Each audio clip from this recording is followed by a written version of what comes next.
Thanks for doing this, Jared. At the top of your remarks, you mentioned the job numbers come out Friday.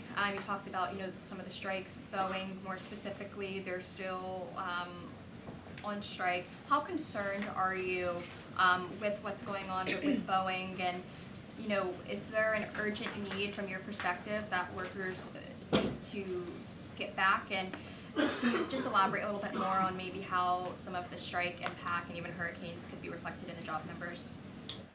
Okay, well, starting from the last part of your question,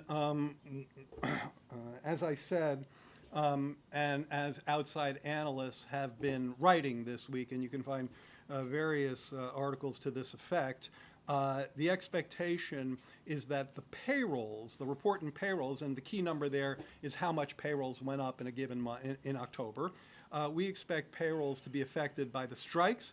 That's pretty much baked in. The Bureau of Labor Statistics has told us that there are 41,000 and change workers who will not be counted on payrolls in October who were there in the previous month due to the strikes. So they can record that. The hurricane is much more uncertain. If you're someone who's not getting paid during what we call the reference week, which is when the survey was fielded, you're not going to be counted in the payroll survey. Now, I don't want to get into dizzying weeds about this, but the unemployment rate can be different. If you're on strike, or if you're still at work but you haven't been paid, but they call it you're surveyed in the House of the unemployment survey, you will be recorded as still having a job. So the unemployment rate is expected to be less affected than the payroll number. But the payroll number is as I mentioned, expected to be affected by these distortions, though there is considerable uncertainty regarding that, particularly around the hurricanes. In terms of the Boeing strike, look, you know that our administration puts workers at the center of our economic agenda, and the president, the vice president have focused considerable energy on jobs, wages, and on worker bargaining power. So I've worked with Joe Biden for many decades, and that has always been at the core of his model. Workers need clout in order to get a fair share of the growth that they're helping to contribute to. In fact, my favorite definition of Bidenomics is that if you're helping to bake the pie, you ought to get a fair slice.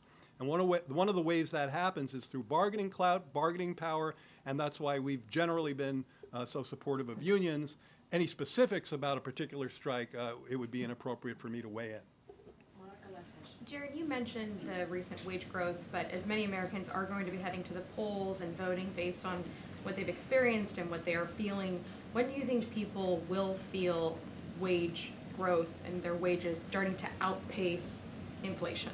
Yeah, it's a really important question. It's not an easy one to answer. It has a lot to do with what we at CEA have made up something that turns out to be a real thing. We call it your personal price vector. This idea that everybody walks around with a list of prices in their head. What's on that list? Gasoline, groceries, sure. But if, like my wife, you're somebody who likes to garden, fertilizer is on that list. And you remember what things cost. You remember that you used to pay $3 for this and now you're paying $4 for this. Now, one of the points that I'm making is that as your pay goes up, that $4 becomes something you can afford again. So here's a calculation that we do that no normal person would do, which is that it says, if you look at how much work, how many hours of work does it take to buy a bag of groceries right now, it's about the same or even a little lower than it was before the pandemic, right? Because yes, grocery prices have gone up, but especially recently, wages have gone up more than grocery prices. So for whatever hours of work it took you to buy a bag of groceries before the pandemic, it's about the same, even a little less right now. So why don't people feel better? Because they still remember what things used to cost. They still have that, their PPVs, or personal price vectors, have yet to update completely. But they are in that process. And so one test of this theory is, okay, time has to pass, inflation has to stay low so that prices don't get shocked again. Time passes, check, because that's like a physical reality. Inflation is low, 1.5% on a quarterly basis for the PCE last quarter. Real pay has to go up, and we have to do all we can to help on the cost-cutting agenda. Now, if all of that would help, and answer your question, if all of that is truly helpful, we should see confidence and sentiment indices begin to tick up starting around now.